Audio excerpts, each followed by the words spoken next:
Hey everyone, we've got an exciting breaking science report for you today. You've probably heard about the detection of biosignatures on an alien planet, K2-18b. We're here to break down this result and give you the facts on what this means for our search for life in the universe. That's what you're watching right now on the latest edition of Astraveo's Coast to Coast podcast. My name is Joseph, he's David, and we're just two friends who happen to be professional astronomers. So, David, we've got a really exciting story. I've been seeing this stuff all over the place. Like every YouTuber and streamer and news site is like just talking about this planet that might have biosignatures of light.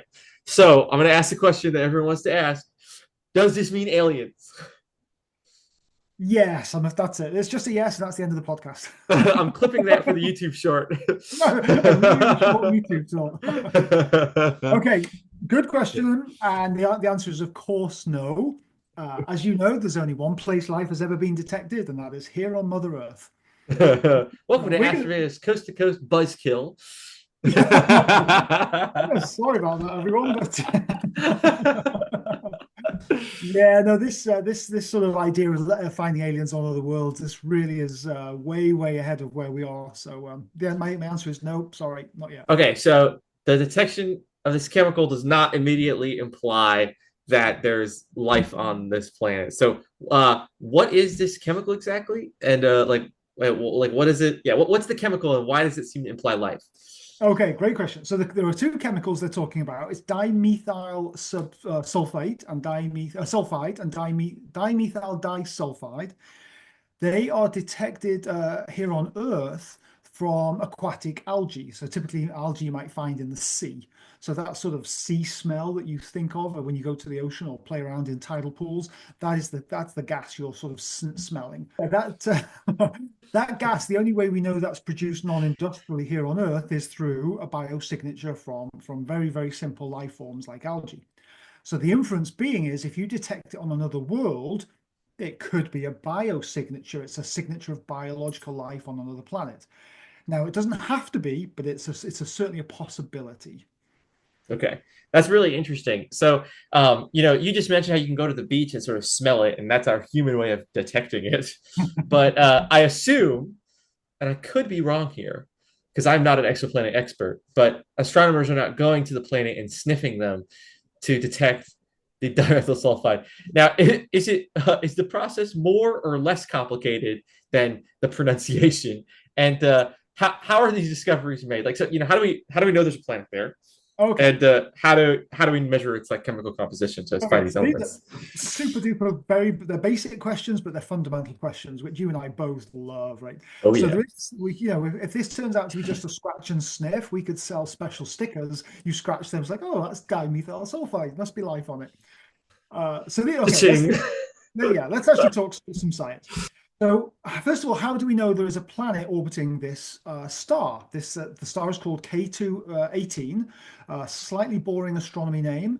What that means, it's number 18 in the Kepler field that they were looking at. Now, Kepler? Kepler is a spacecraft named after Johann Kepler, of course. He of heliocentric orbits and that kind of thing. Statistically, he was probably named Johann. They were all named Johann. These jokes don't get any better. Yes, probably he was called Johann. And what the K2 mission was the extended Kepler mission. And what the Kepler spacecraft does, very beautiful instrument. It's decommissioned now, but it's a telescope in space, about 1.4 meter primary mirror with a 0.95 meter corrector lens sitting in front of it, and it just stares at stars and it measures them repeatedly, hundreds, if not thousands of times. And what it does, it's looking for the very tiny dip of light as you get a planet that passes in front of the star. Now, the planets are very small, but the starlight dips slightly as the planet passes in front of it. So like I have a star right here in my background. So you're saying like as my head passes in front of it, and then the star reappears. Correct. Kepler measures that, and that tells us information about the planet. Yeah, so it tells you a lot of information. First of all, you know there's a planet. Put this way, you know there's something blocking the starlight. Now, there are only a couple of possibilities that are sensible. One is that it's it's a planet, an exoplanet. Now, we call these exoplanets because they're not planets in our solar system. They're planets orbiting other stars. It could be a rocky asteroid that's particularly big and it's blocking the light. It couldn't really be another star, although that does happen, but you would be able to detect extra light coming from the star as well. So those are called eclipsing binaries, and we know about those. We detect thousands, if not tens of thousands of those. But in this case, the dip in light is tiny. It's normally about 1%, that kind of number. Depends on the size of the planet, right? The exoplanet. But for this particular star, a dip was seen. And in fact, actually, two dips were seen. There were two So planets in the I system. can actually show. So in the paper that we're going to discuss in a minute, it's talking about this result. This is the discovery figure that Oh, they yeah. have for the. This is what David's describing, where you have the sort of background light from the star that gets occulted by the planet, and Yes. the size of the dip here tells you kind of how big the planet is, and the length of the dip tells you maybe its orbital period or velocity. And so there's lots of information you can get from just this, right? Yes, that's how the dip tells you the transit time across the stellar disk. Yes, so absolutely, I'm really glad you pulled that up. Now, what you're looking at is a graph on the y-axis of normalized flux. That's the amount of light, and then on the x-axis is a time scale. So at the 0, that's the midpoint of eclipse. That's when the planet is eclipsing the star. Yes, there exactly. Now, if you have a look at the scale, it goes from about 1.0 down to 0.998. What that means is the light from the star is diminished. Yeah, maybe 0.996. The light from the star is diminished by 0.04%. Is that 0.04? Yes, 0.04%. It's very, very small. The dip is about half a Zero percent. zero four. So Well, I did it, sorry. Oh, sorry. You did in percent. Yeah, I yeah, did it percent, yes. yeah. But yes, you're right. In terms of That's 0.4% then. Yeah, correct. So it's four flux units in 1,000. Now yeah. that dip represents the planet going in front of the star. Now, how do we know it's a planet? Well, what you can do is, first of all, if you detect one of them, then you could have just got lucky that something passed in front of the star. But if you detect 2 or 3 or 4 of these planetary transits, you're seeing something regular. That suggests an orbit. Now, how do we know it's a planet? Well, what we can do is this transit system is really important because by using Kepler's third law, we can then go away with a spectrograph and we can actually measure the forward and backward wobble of the star due to Kepler motion. Yes, Kepler's third law, because the gravitational effect on the planet orbiting makes the star wobble slightly. And again, you're typically talking of tens or hundreds of meters per second. So a tiny, tiny amount. And what you can do is that only gives you the mass of the object, but the inclination angle of the system comes into play. You end up what's called measuring m sine I, where I is the inclination. So you don't know the absolute mass of the object. However, the beauty of the transit system is, if that's the star and the planet is going across it, it constrains the inclination angle to be about 90 degrees. And the sine of 90 degrees is 1. So you measure the mass of the object directly with a spectrograph, and those masses turn out to be about Jupiter-like masses. Now, in this case, for this particular planet, the mass is of the order of about 8.5 Earth masses. So this is what we would call a sub-Neptune planet. It's not a Jupiter mass object, so it's not a hot Jupiter. That's a hot Jupiter is a Jupiter-like planet orbiting so close to its parent star that it's very hot. Typically, 4, 5, 600 Kelvin, so really quite hot. This particular planet is orbiting a very sort of dim red star, an M3 star, an M3 dwarf, and the surface temperature of that star itself is about 3,500 Kelvin. So the planet itself, even though it's very, very close to the star, it's inside the orbit of Mercury, actually. But if it was in our solar system, it doesn't receive much energy from its host star, and its surface temperature is about 32 Fahrenheit or 0 Celsius, about 270 Kelvin. So this is not a hot object at all. I noticed that a lot of these exoplanets that we discover are really close to their host star. Is that just a coincidence, or is there some bias? There's definitely a bias. That's a really good observation. The reason why we detect them close to their host star for two reasons. One is if they're very close with Kepler's third law, you see the reflex motion of the central star really, really easily in the spectrograph. The farther away the host star, the planet is from the host star, the reflex motion becomes smaller and smaller, and that's really hard to detect with a spectrograph. And in the case of the transiting star, a planet like this one, if the planet is too far away, the orbital period can be years. So you might detect one transit if you're very, very lucky, but you then have to wait years to confirm it. And that's why so many of the exoplanet candidates that we have from the Kepler mission and the TESS mission, which is its sort of successor, many of them remain only candidates because they're undetectable a second time because the orbital motion it takes so long. It takes years essentially. I mean, I like some of the outer planets in our solar system have orbital periods that are like hundreds of years or of that order. So, I mean, you could ask your grandkids to do it, Well, but right, it's you have not to going to be wait. confirmed until then. Yeah. Well, to prove that point, I mean, remember I said this planet is inside the orbit of Mercury. Now, the orbit of Mercury takes 88 days. So if you wait 88 days for See it again. you'd see it again, and you'd see this transit again and again and again. So you'd get the orbital period very well. But even Jupiter, which is not that far from the Sun, it's about 5 astronomical units, its orbital period is nearly 12 years. So if an external observer was able to observe Jupiter transiting our Sun, then you'd have to wait another 12 years to see it again. Now, that's quite a long time in the career of an astronomer, and so it's just very, very difficult to do.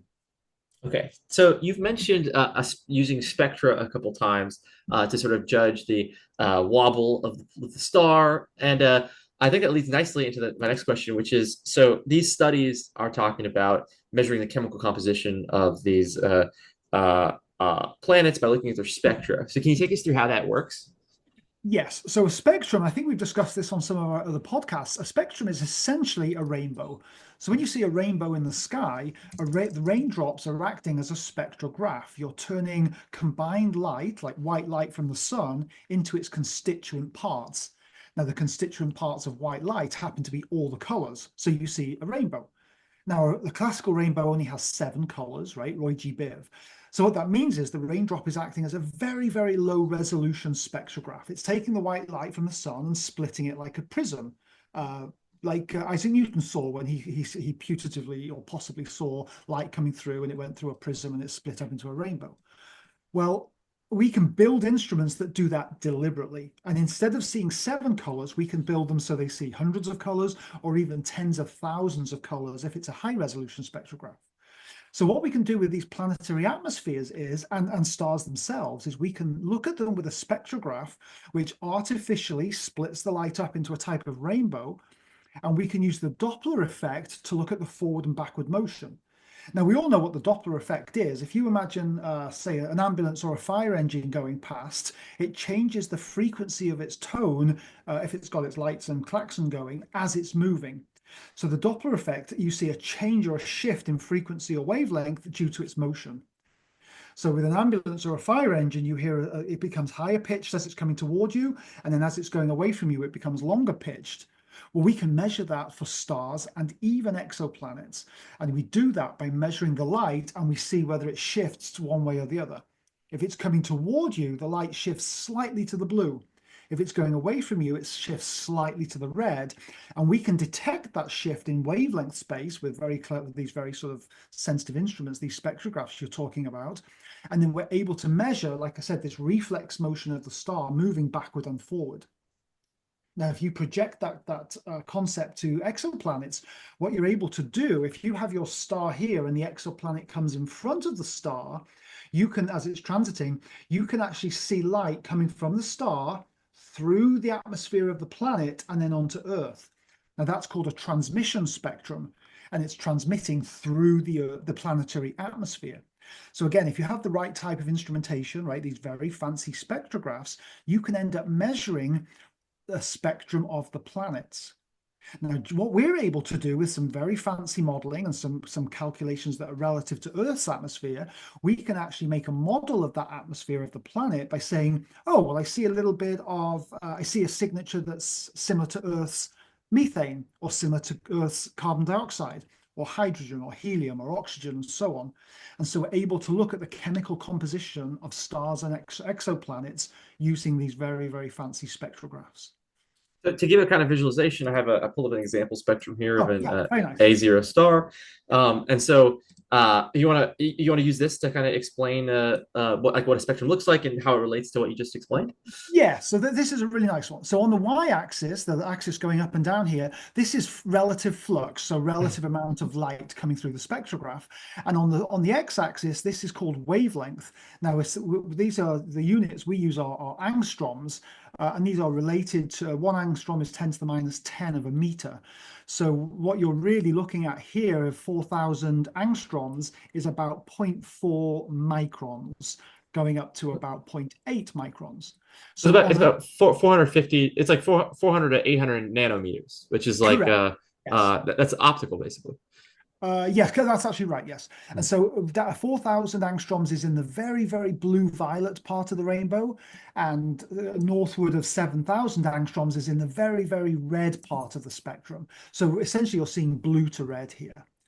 Now, this red line you're looking at, this is the continuum of an A0 star, which by definition has a surface temperature of 10,000 Kelvin, and it's very, very white. Now, what that means is it's emitting all colors equally. So all the flux is coming out in all different colors at the same rate. And so there's a slight artificiality to this spectrum in the sense that it goes, well, yeah, it goes from very, very high flux in the blue to low flux here in the red. That's actually a leftover from the data reduction of the spectrum. Wait, are you sure, David? Yes, it should be Uh, flat. but Yes, this is a star with a temperature, so the underlying continuum should look like a black body, right? true, but as I said, for 10,000 Kelvin, the flux of all colors is equal, although because it emits in white light. Okay. So yes, so there is some of that effect, but there's definitely some instrumental effect left over here. This really should be a flatter spectrum because, as I Okay. said, to make a white star, all flux at all colors is the same. Hmm. Now you can see four major dips here. There's one at about 40, I have to work out these numbers in my head, about 4140 angstroms, 4400, 4800, and 6562 angstroms exactly. And these are the principal lines of the Balmer series due to hydrogen. So what's happening is in the atmosphere of the star, different levels of hydrogen, different electrons in the hydrogen atoms are being excited to different levels. So that's correct. That's the Balmer series line there. That's correct. And so the next one is this is still Balmer series. This is H alpha. This is the first line of the Balmer series. The second line is H beta at 4861. H beta, H gamma is at 40, oh my gosh, 4430. I can't remember the exact number. And then H delta, which is down near 4100. Is it 4140? I can't remember H beta, H delta. But anyway, these absorption lines are due to hydrogen. Now, as it happens, in these A stars, there are trace elements of other things, of course, like iron and gold and magnesium and lithium and all these other elements, but they're dwarfed by the emission spectra or the absorption spectra of hydrogen. But in other types of stars, cooler stars, what you then see is absorption lines in other species. Now, they can be still in things like lithium and iron and carbon and oxygen and so on. However, for the cooler stars, like the host of K2-18b, no, the host star is K2-18, that star is very low temperature. It's only 3,500 Kelvin. So when you take a spectrum of it, instead of seeing that nice curve with just a couple of dips due to hydrogen, you now see these massive absorption features due to things like methane and water and carbon dioxide, because those chemical species are very, very good at absorbing light. Okay, so that makes total sense. So we use the spectra to the different chemicals of different spectra, and so if we look at the spectrum of an object, we can figure out what it's made of. And so we look at the spectra of these planets as they pass in front of their host star, and that tells us what they're made of. So now that we are experts on spectra, can you take us through the press release spectrum for this planet? So this was the atmospheric composition spectra that was put out by the team for their K2-18b planet, and there's a lot of info here. So can you help us with understanding this? Yeah, so this is actually a slightly complicated spectrum, but it's the principle is simple. Now, this actually is a bit of an interesting spectrum because it is not related to the biosignature paper that was a scientific paper that was released just this week or just earlier this week. And the reason why I say that is this spectrum, if you have a look along the x-axis, this is going, excuse me, this is going from about 1 micron to about 5 microns. So this is the probably the near to mid infrared, so our eyes can't see it.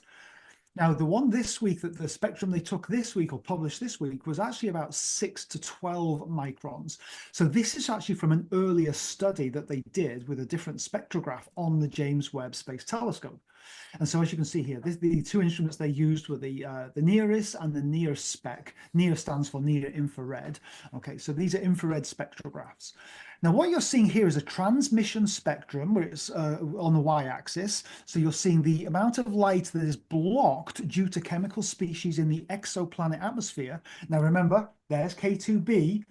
Sorry, there's K2-18. Here's K2-18b, and they've observed it when it's about there. And what they've done is they observed it here and here. They looked here and said, right, we're going to take this. Most of the spectrum now is just the planet, the star. But here, now you have the starlight going through the atmosphere of the planet. They've subtracted the two, so you just get the atmosphere of the planet. And then here, the percentage dip is due to chemical species that we're going to discuss in a second. So to maybe clarify that, so what you're saying is, if you look at the spectrum of the star, it might look something like this, and then as the planet passes in front of the star, the spectrum you get might start having those features. Yes. That's exactly it. When you subtract them, yes, you get just the features and none of the star. Correct. Yes, that's really nice. That's a great way of describing it. Yep, that's really good. And when it says amount of light blocked, what it means is the light is being blocked due to these chemical species, such as methane, and there's carbon dioxide in there. And then there's you can see on the graph here, this dimethyl sulfide, and there's also this dimethyl disulfide, which is just another species of the same chemical. And so what you're seeing here, these chemicals in particular are really, really good at absorbing infrared light. Carbon dioxide and methane especially, because what happens is they absorb infrared light and then they rotate and they vibrate. And so that contributes to the energetics here. So now, David, I have a quick question. Yeah. So in the previous spectrum that we were looking at, there were multiple lines that corresponded to the same element. So those are the hydrogen Balmer series. Is the same effect what produces the multiple regions where you might have methane, for example? Is it a sort of effect like that? That's a phenomenally good question. And the answer is no, because the excitation in the hydrogen Balmer series is due to the electrons moving energy levels. Because in a hydrogen atom, and in fact, all elements, you get these electronic levels where electrons can sit in an energy stable state. So they can jump up and down. That's called quantization, which is where quantum mechanics comes in. Yep, that's exactly it, like that. And so the electrons can be excited, which means they jump up an energy level, and then they can de-excite and they release the energy. Yes, exactly. That's quantization, or that's the very definition of quantum mechanics right there. It's very sort of well-constrained units of energy. But what you're seeing here with these molecules, these aren't elements, these are molecules. This CH4 is methane and CO2 is carbon dioxide. There, instead of electrons jumping up and down, you're seeing different rotational and vibrational energy states of the molecule. So there you have different amounts of vibration and rotation of the molecules themselves. So it's not electronic, nor is it quantization. I would draw that, but I'm drawing with my mouse, and I couldn't even draw straight lines properly. So we're going to rely on your description there. That's a tough one. Yeah, absolutely. that was a very good question, and involves fundamental science. So the answer is no, they are not the same thing. Okay. Now, so do you want to take a look at? Oh yeah, sorry. Sorry, yeah, no, we discussed this earlier about what the heck we're looking at here. The color coding, the purples, the oranges, and the greens, that's just to show you that almost like it's a mini rainbow, right? You're going from sort of blue down toward the Roy G. Biv. So you're changing energy levels. It looks like that. Yeah, no, that's about right. However, so here's what's going on. The data points that the team have discovered in their earlier study, don't forget, this isn't the one that was released this week, correct. They are the white dots with a bar. Now, those white dots represent a flux, an amount of light, against a wavelength, be it 1 micron or 3 microns or 5 microns. Now, the little thin bar you're seeing like this, that is some sort of estimate of the error based on that data point. So yes, there's the data point. Thank you. That's great, Joseph. That bar suggests what it really means is that data point can float anywhere inside that bar, and that's called a 1 sigma error bar. And it's saying that the data point is only good to about 67, 68%. It can float up and down, something like that. There's like a 67% chance that if you did the measurement again, the value would lie inside this region. Correct. That's a great way of putting it. Yes, absolutely. It's a statistical error bar. And the blue line you're seeing, which resembles a spectrum, is actually an atmospheric model. Now, what that means is it's a mathematical model of the light that's been blocked by the atmosphere of the star versus wavelength.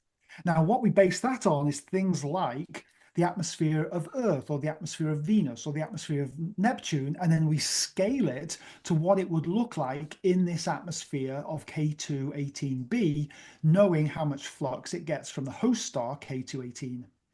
And so this is a mathematical model. It's not a real spectrum. The real data points from the spacecraft, from the James Webb Space Telescope, are these white dots with the error bar.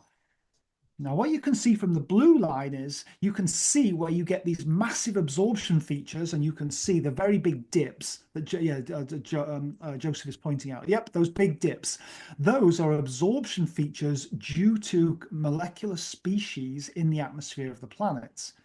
So that's how we know, for instance, methane is there, or carbon dioxide, or whatever other species you would like to detect.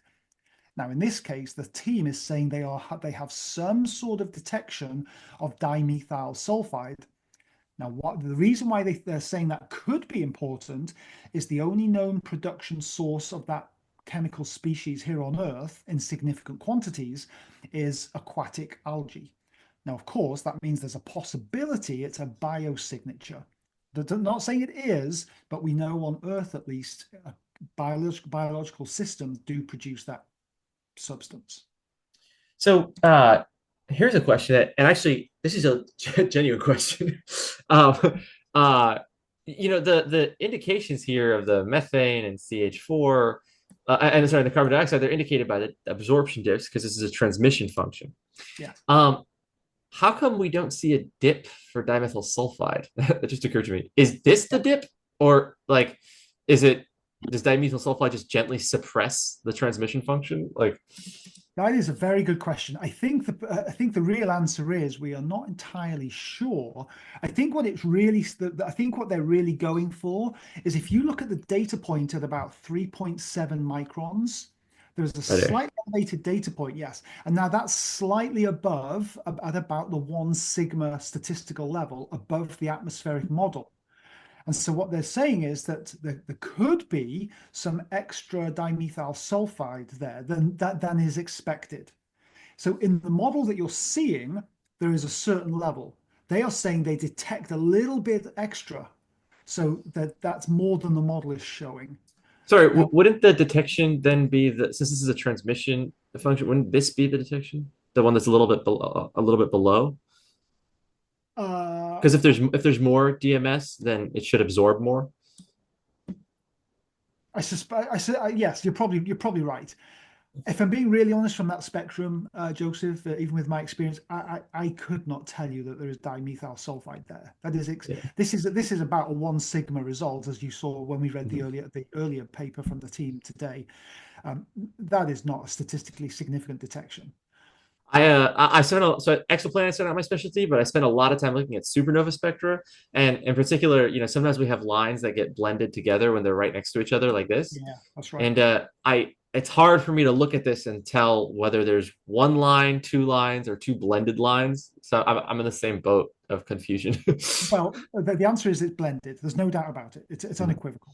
And the reason why we know that is because this spectrum goes from 1 micron to 5 microns. That in the normal space that you and I are used to is going from 10,000 angstroms to 50,000 angstroms. It's a huge range. Huge. Bearing in mind the rainbow in Earth's atmosphere subtends about 4,000 angstroms. This is over 10 times greater range of spectrum than you see in a rainbow here on Earth.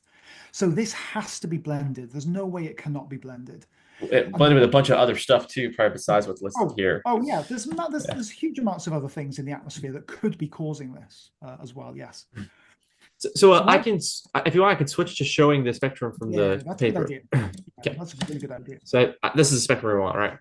Yeah, so this is the spectrum you want. So this is the new spectrum that they published earlier this week, and as it rightly states, is it's a mid-infrared transmission spectrum.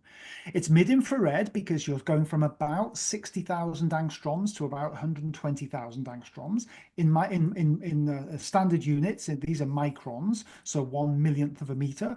It's going from 6 millionths of a meter to 12 millionths of a meter. Now, so that's actually a very broad range. If you were talking about rainbows here, 60,000 for this is about 15 rainbows worth of spectrum here. So Wow. it's enormous. Now, you and I discussed this earlier. So again, this transit depth here, you are looking at how much absorption is going on in the transmission spectrum of that planet, the exoplanet K2-18b. And so you can see there's some wiggles up and down. But Oh. as you and I discussed earlier, Joseph, excuse me. I work with Jacob every day. I apologize. No. And actually, you can detect, Joseph, and you and I talked about this. These error bars on the data, they are the they are the red crosses. And what you can see is each of the error bars going up and down, as you rightly said before, suggests that if you were to reproduce the experiment, there is a 67% chance it would fall somewhere along that error bar. Mm. Now, what you could do if you were being creative, or even if you asked a 5-year-old child to draw a line through to make sure the line passes through all of those data points, you would end up with not far off a straight line, maybe a little bit wiggly like this. So in fact, the spectrum, yeah, exactly. The spectrum is more or less consistent with a straight line. So So that like to kind of expand on that, like when they claim the significance of their detection, they have this blue model, and if they are trying to claim that the model is supported by the data, what they're going to point out is that every time the blue line comes near a red point, yeah, it crosses through the error bar. So for every point, there is that's not, but for every point, there is about a 67% chance or better chance that the point was reproduced by the model. What David's pointing out here, and he's totally right, is that you could also achieve the same level of fidelity or of success in reproduction by just taking a straight line that has no features whatsoever. And right. that's a little bit of a problem because if you're claiming your model has these very small variations that you're claiming are reproduced by your data, it's important to show that a much simpler model won't also reproduce the variations. And the point here is that if you can't really distinguish a sensitive model from just a complete flat model that's not physical, your data are probably too noisy to make any statements of significance. I Um, agree. Yeah, I I agree. also want to add, I am under my question earlier was about the whether or not the point above or the point below corresponded to the detection, and I'm realizing why confusion now. It's because the in the previous figure, which I will actually just switch to show. In the previous figure, this is the amount of light blocked. So it's kind of the opposite of a spectrum we're used to looking at. So I want to apologize for my confusion there. You were That's okay. totally right. It's the one Okay. above because it's blocking more light. So it's up on this plot. Now, Correct. on the other plot, so you're totally right. Sorry about Okay. that. On the other plot, this is a transit depth. Yeah. Is that it says it's a transmission spectrum. So is that flipped from the first plot, or is it the same orientation? No, I think it is flipped, but in a strange sense, because the higher number means that the absorption feature is greater, I think. Okay, I so think, yeah, that is confusing. You're 100% right. okay, sorry about that. No, it's okay. That is a very confusing point. You're right. Um, Okay, but I think let's just go back to let's just actually go to the sort of detection system, so to speak. So okay, the DMS is the dimethyl sulfide, and then the DMDS is the dimethyl disulfide. So again, sort of two different species of a similar family. Yep. So they are saying in this region there is some chance, and the numbers they present at the end are about 99%. Of the analysis shows that it's a 99% type detection. But one thing I really want to stress here is they have very big error bars, right? There's quite a substantial error bar. The atmospheric model they use also should have a noise profile, and it sort of does. That's what the spread of it is. But what I think one should be able to do is really they should have, with James Webb, I don't know if it's able to do Venus, it might be too bright, but they should have really observed Jupiter and Neptune and Saturn and the other gas giants or planets in our solar system with atmospheres.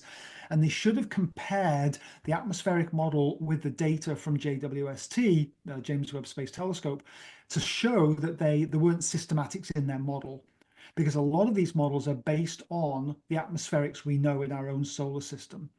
And so I'm really concerned here that they have got a couple of atmospheric models, but the scaling isn't necessarily applicable. Or put this way, there are model dependent factors that go into producing that model based on the temperature and the composition and the mass and the gravity and so on, the albedo of the planet, and the flux and the spectrum of the host star.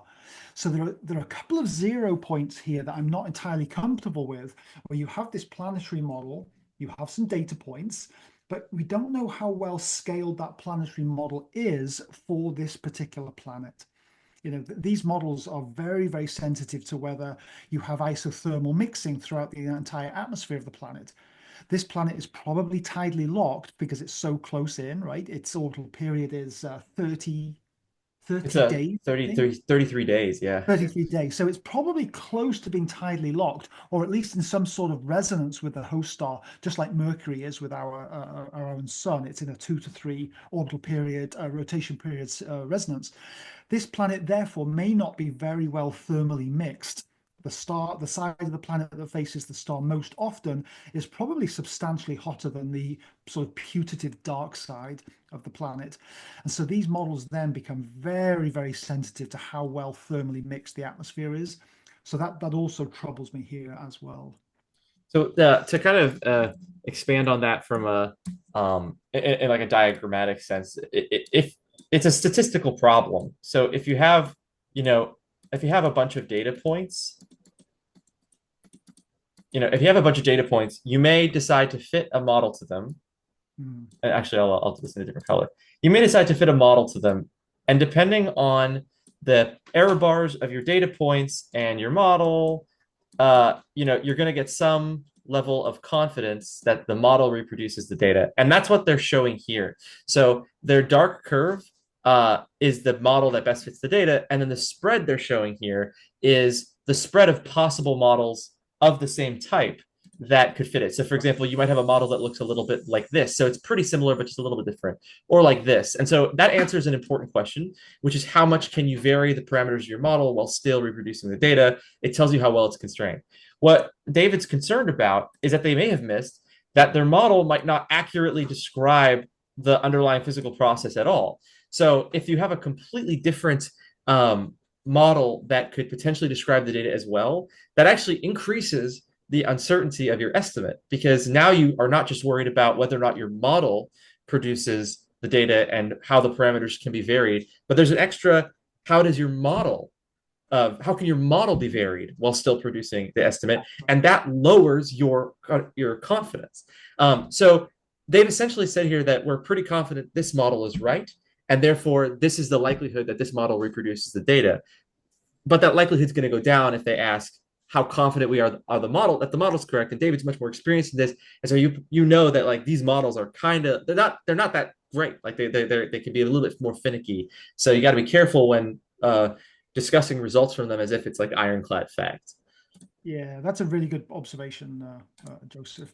I think that maybe the way to think about this is, when you put out science like this, and I think they've done a good job. They've said they have this theory about there could be a detection of dimethyl sulfide and dimethyl disulfide in the atmosphere of a star. They had an earlier result which was suggestive, definitely wasn't conclusive.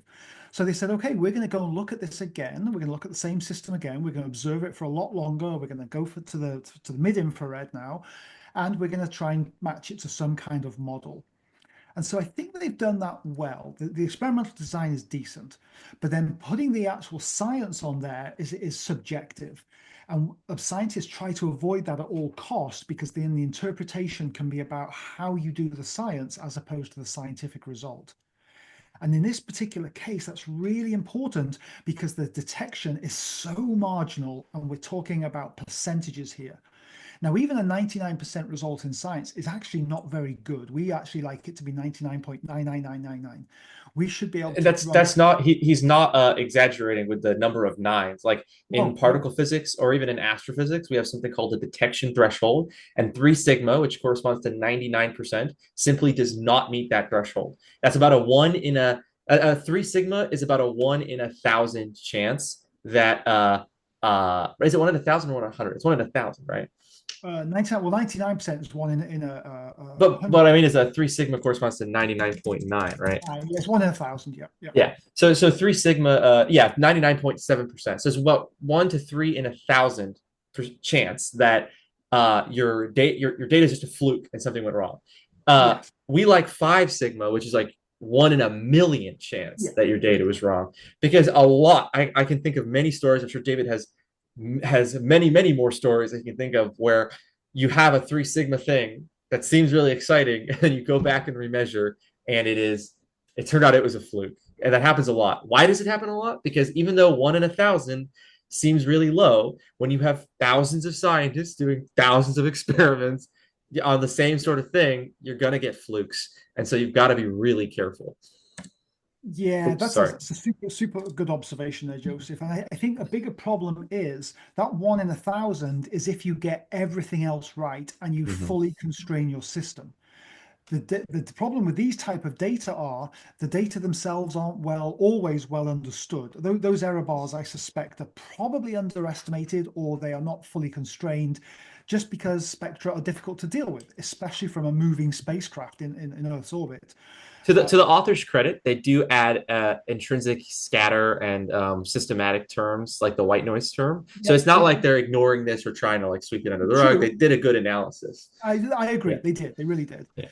Now, of course, then there are other problems with the model, like you had already discussed. You can vary those planetary models quite a lot, and they're also fundamentally based on some physics that occur in Earth's atmosphere.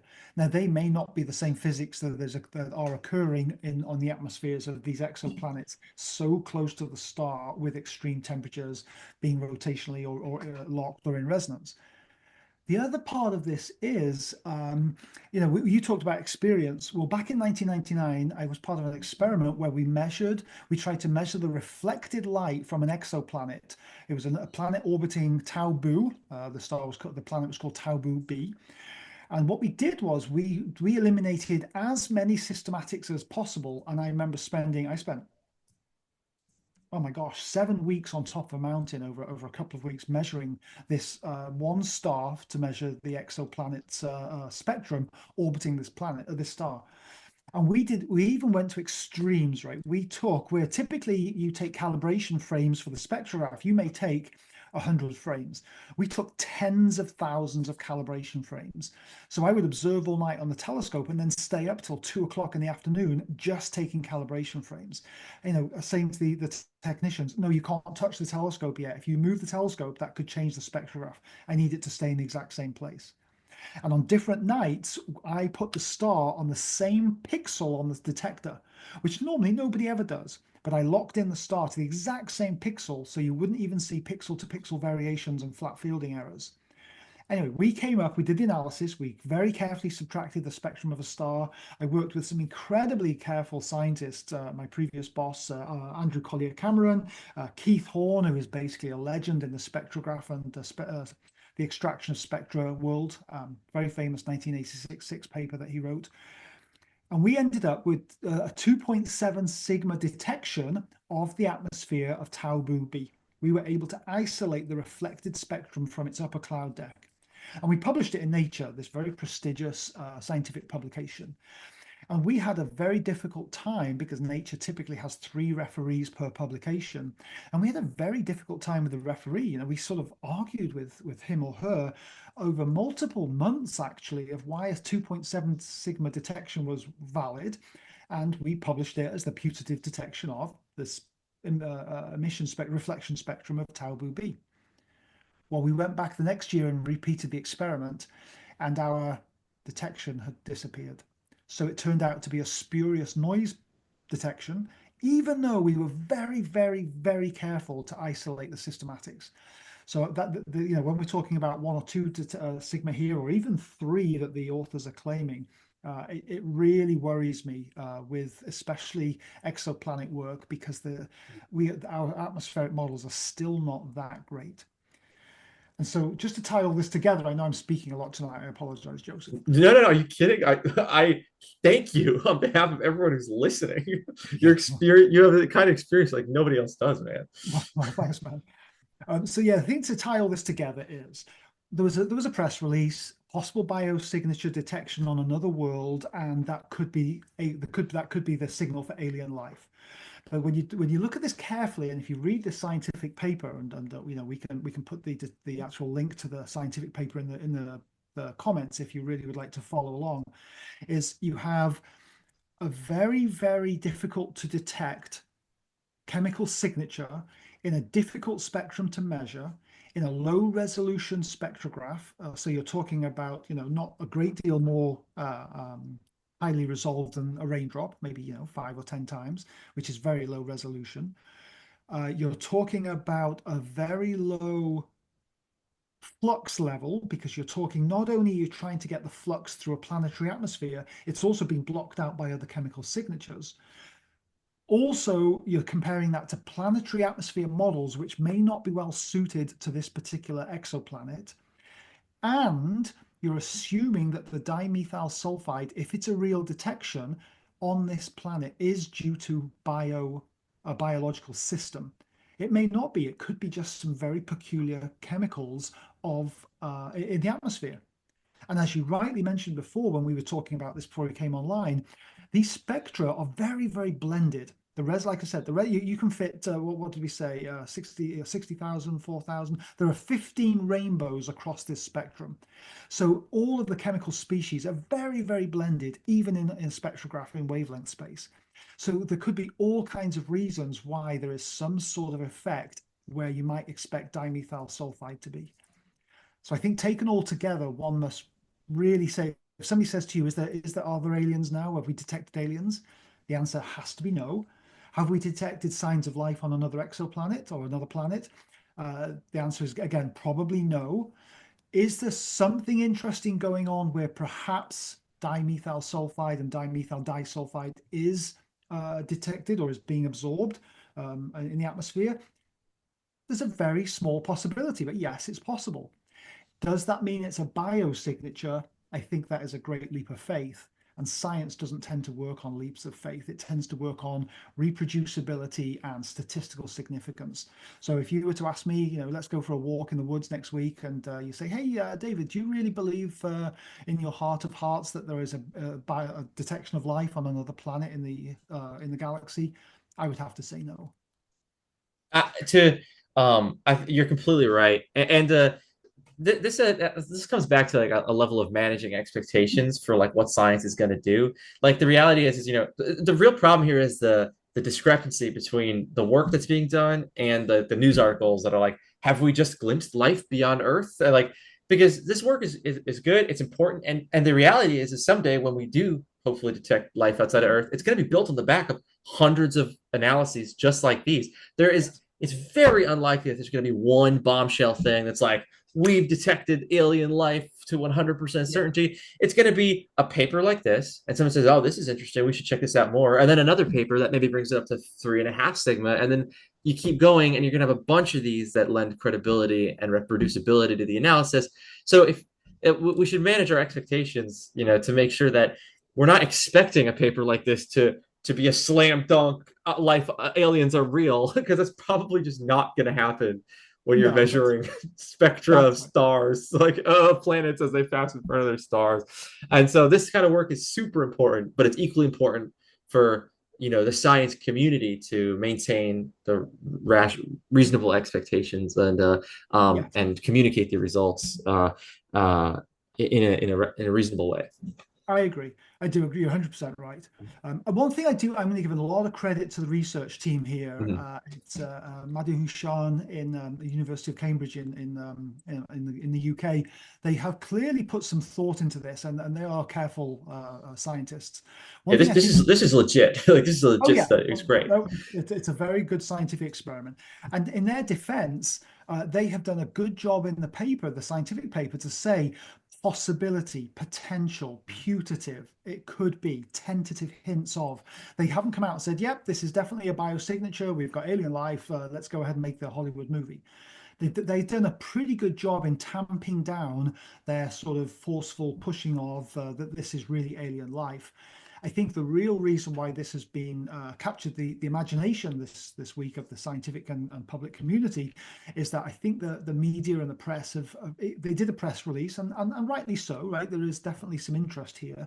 But I think the press took that and turned this possible detection of this chemical signature, dimethyl sulfide, which could not be, but could be a biosignature gas in the atmosphere of this exoplanet. And they ran with that and said, oh, well, we finally got alien life. And so that is not the fault of this research team. And I think for the most part, they actually did a pretty good job with knowing that they have fairly limited data of low resolution. And this is a difficult experiment to execute. So I commend them for that. And they 100%, they say, our results highlight the need for additional experimental and theoretical work. That's really important. They are saying, hey, we can't yet be sure. We have to go and do some extra work to make sure that our detection is not spurious or it's putative, and that we then have we can compare models with the experimental data to say something concrete. So as you rightly said, these are a legit science team doing good work, and we're just working with limited data and model dependent atmospheric models. Not an easy thing to do. Yeah, I totally agree. And I think that, we can bring it home with these results are exciting, but the media may have overblown the evidence of alien life bit a little bit. Yeah.